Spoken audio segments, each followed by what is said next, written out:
एक गांव में एक लड़की रहती थी। उसका नाम प्रिया था। उसके बाल छोटे थे, इसी वजह से उसे उसके क्लासरूम में सब लोग उसे सताते थे।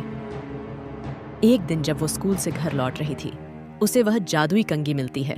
वो कंघी को वो अपने घर लेके जाती है। तभी उसके सामने परी आती है, उसे कहती है, कंघी जो तुम मांगोगी वो तुम्हारी इच्छा पूरी हो जाएगी। अगर तुम्हें यकीन नहीं होता है तो मांग कर देखो।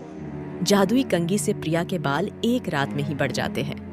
अगले दिन उसकी चाची उसके बालों को देखकर कहती, वाह, महारानी के तो एक ही रात में बाल बढ़ गए।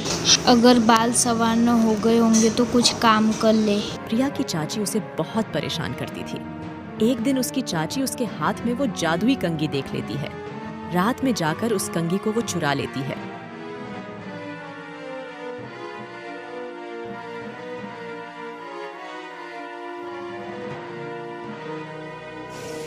अब देखती हूँ मैं ये कंघी का कमाल। अब मेरे भी बाल लंबे करूँगी मैं। उस कंघी को वो चुरा लेती है।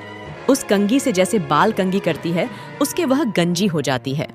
क्या हुआ चाची जी, आप क्यों रो रही हो ऐसा? प्रिया, मैंने तुम्हारी कंघी चुराई थी, आज मेरे बाल पूरे चले गए। मुझे माफ़ कर दो प्रिया, मैं तुम्हें कभी परेशान नहीं करूँगी। प्रिया को रोते हुए देखकर वो कंघी उसके चाची के बाल वापस कर देती है। बहुत बहुत शुक्रिया प्रिया, तुम्हारी इस कंघी का, तुम्हारा भी।